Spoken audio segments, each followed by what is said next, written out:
Meet Jody, a 29-year-old who's been working from home for 3 years.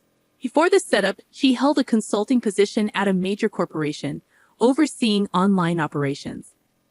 The decision to transition to remote work came unexpectedly when she found out she was pregnant. Opting for freelancing, she bid farewell to her corporate role, embracing the flexibility it offered. With her knack for marketing, she's been successfully managing various projects and directing online operations, bringing in a decent income. However, her husband, Huey, remains somewhat oblivious to the nature and value of her work, seeing it merely as a pastime. The shift to working remotely granted Jody the luxury of time, allowing her to experience a serene pregnancy and safely deliver their daughter, Caddy. Initially, Jody stayed with her parents for support during the first month after Caddy's birth. However, Huey's insistence on her return prompted her to shorten her stay to just a month. Since then, she's been navigating the delicate balance between work and childcare, managing adequately but not without its challenges. Unexpectedly, Olivia, her mother-in-law, proposed the idea of living together. Despite initial reservations about the potential complexities, Jody agreed on the condition of building a duplex to maintain some level of autonomy. The construction proceeded smoothly, and soon they moved into the new home, sharing common spaces. While initially pleased with the arrangement, Jody's contentment soon turned to frustration as Olivia began to impose various household tasks on her, often disrupting her work. Olivia's demands grew incessant, leaving Jody little room to focus on her professional responsibilities. Even when Jody voiced her concerns to Q, she found little support, with him dismissing her grievances and insisting she comply with his mother's requests. This lack of understanding and support from her husband only added to Jody's stress, pushing her mental and physical well-being to its limits. "I'm working hard and you're just playing. That's pathetic." With every complaint I voiced, Huey's attacks escalated, dismissing my efforts as nothing more than play. Even when I insisted that I was seriously working, he refused to believe me. Cody, my father-in-law, seemed to echo Huey and Olivia's sentiments, viewing working from home as little more than a hobby. Their lack of trust in my work left me questioning my own worth, fearing abandonment due to my perceived inadequacy. Then one day, when Hugh was off work and everyone was home, I had Caddy lying next to me as I worked. Huey barged into the room with a loud noise, demanding I come to my parents-in-law's room immediately. Ignoring Caddy's cries and leaving her behind, he must have known she was there. Was the loud noise really necessary? Doubting the sensibility of Hugh and my parents-in-law, who interrupted my work, I picked up the crying Caddy and went downstairs. Entering the living room, I found the parents-in-law and Huey chatting happily. Perhaps I had reached my limit of irritation. Anger started to bubble up inside me. "What is it?" I asked quietly, sitting down with Caddy in my arms. The parents-in-law and Huey continued whispering to each other, their secretive behavior unsettling. Patiently, I waited for them to start the conversation. Then Olivia coughed exaggeratedly and glared at me with surprising words. "You leave this house," she said abruptly. I was confused by Olivia's statement. Did she mean for me to temporarily return to my parents' house? "What do you mean?" I asked, trying to remain calm. Olivia snorted and crossed her arms arrogantly. Even as I looked to Hugh for an explanation, he only smiled continuously. Was he mad, or was it me who was losing it? Why, I wondered. I needed to understand the reason calmly, so I first turned to Olivia and asked her why she said that. Olivia's eyes lit up as if she was glad I asked, and with a smile similar to Huey's, she began to rant about how inadequate I was. "Every day you neglect housework, let Caddy cry incessantly, and just play with your computer and mobile phone. I don't know if you're relying on Huey's salary, but you never listen to advice, just like a parasite," Olivia continued, laughing heartily as if she found it amusing. "I apologize for the housework, but I'm doing the basics. I also take good care of Caddy. She's quite a quiet child." I countered Olivia's accusations as much as possible. "I can't just let go of my computer and mobile phone. I'm working. Isn't that understandable?" Then Huey glared at me. "Are you cheating or what?" he accused, and I stared back at him bewildered by his baseless accusation. "Yes, Jody is cheating," Olivia joined Huey, pointing at me with a look of disgust. I was appalled at their audacity. "I'm not cheating. I can show you my mobile phone right now," I said, taking out my phone to prove my innocence. But Huey just scoffed at it. "Anyone can deceive with that. Can't trust you," he said dismissively. Realizing arguing was pointless, I put away my phone for now. "We don't need someone like you. Parasites should move out immediately," Olivia continued to berate me. "Move out quickly," she continued. I started to feel like maybe leaving with my daughter was the only option. However, there was one reason I couldn't decide to leave just yet: the duplex house. I was the one who paid for it, went to the construction company repeatedly, and was particular about the interior and exterior. Therefore, I couldn't just easily say, "Yes, sure," and leave this place. Moreover, the mortgage is still in my name, and I doubt Huey's salary alone could cover our living expenses. If I leave, my income goes too. Are you sure he can manage? I gave them one last chance to reconsider, but Huey scoffed. "What income of yours? Don't make me laugh. We've been living off my salary alone until now." His ignorance made me feel almost sorry for him. I sighed deeply and turned to Olivia. "Hugh is quite a handful, even more than a 6-month-old daughter. Will you be taking care of him?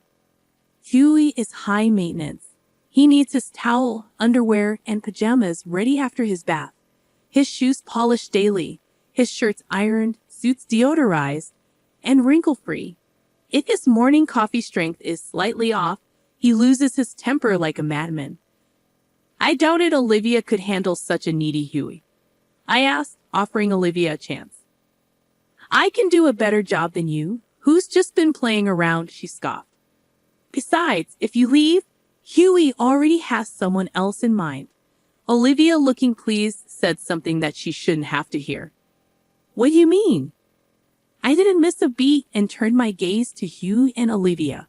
Olivia showed a look of regret and hastily averted her eyes. Huey glared at Olivia. "Why did you say that?" he whispered in a low voice. "Explain what's going on." From their reactions, I gathered that Huey might have another woman. I glared intensely at Huey, prompting him to speak uncomfortably. Apparently, according to Huey, for several months, he's been seeing a woman named Carol, a young lady in her early 20s who fell for Huey at first sight during a business encounter. After her advances, they started dating. Carol is beautiful, graceful, and has a wonderful personality, Hugh says with a laugh. I couldn't believe it considering Huey's looks. I couldn't fathom why such a young woman would be interested in him. Half believing, I asked Hugh for proof, thinking if it's true, I'd secure compensation. Hugh showed me his WhatsApp history with Carol, and as expected, the messages were mostly from Huey, suggesting dates and compliments. However, Carol seemed disinterested in anything beyond work, politely declining personal interactions. Moreover, she typically responded formally, with no stamps or anything, just simple replies.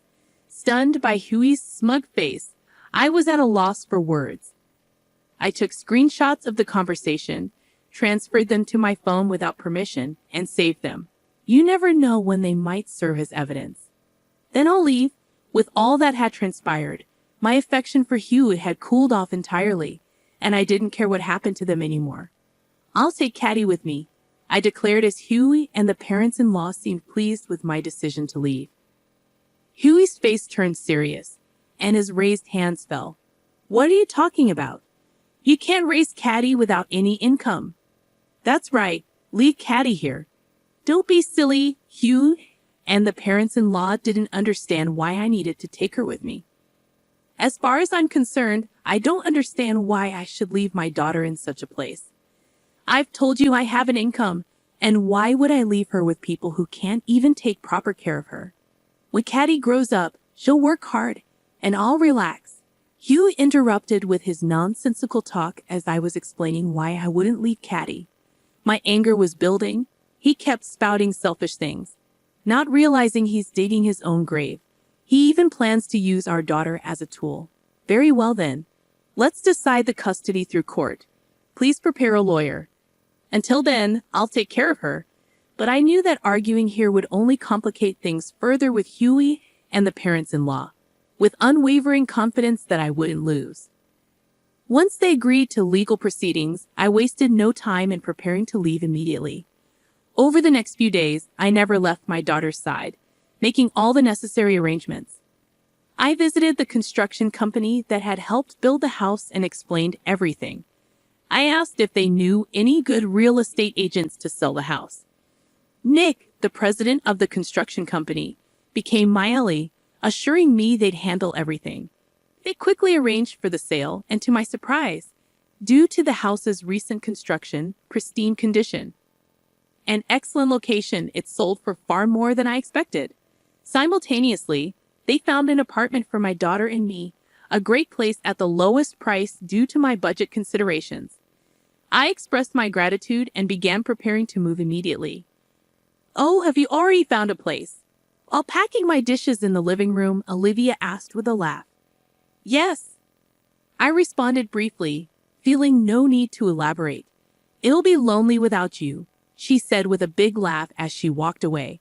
As unpleasant as she was, I looked around. The sofa and dining table I had bought were too large for the apartment, so I decided to sell them.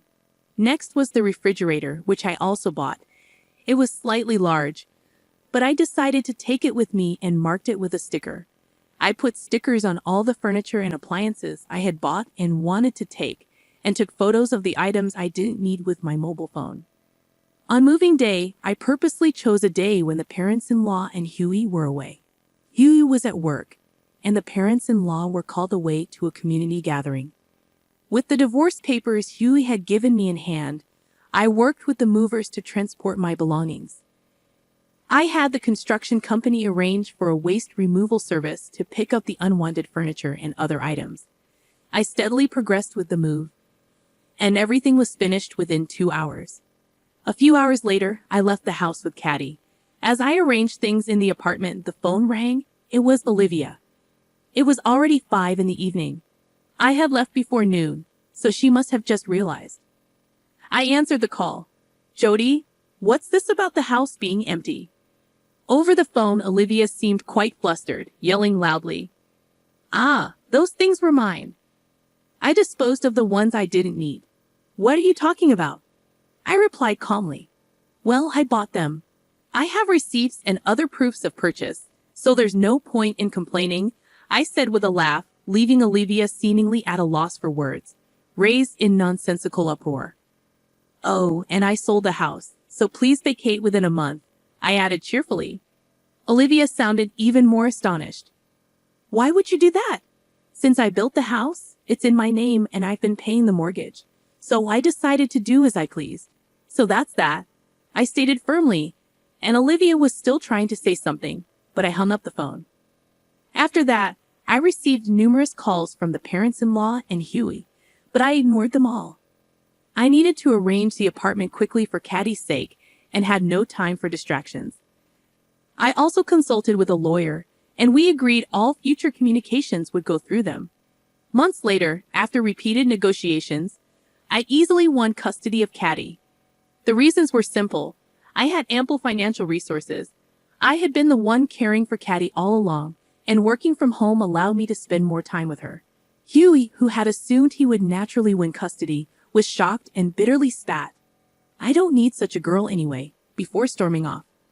Relieved that I could finally live peacefully with my daughter, I felt a sense of calm settle over me. After I left, the parents-in-law and Huey hadn't left yet. What should I do?